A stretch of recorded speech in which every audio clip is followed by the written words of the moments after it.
Mr. Swinger One here. Well, here we are with the carpet, and I got my sill plates on, and I popped the back seat in, and we pretty much got installed except for the kick panel. I got some underdash work, some wiring, and the defroster ducts, and all I did was I used this heat gun, and I kind of blow dried it in. But you can see it's formed to the hump and everything a lot better than it was. I will bolt the bench seat in, and it should be good to go. I mean, the carpet was in storage for years, so I thought that was an issue, but this thing actually got it to like shape around the hump and everything real well.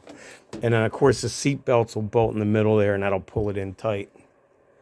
Other than that, that's the carpet.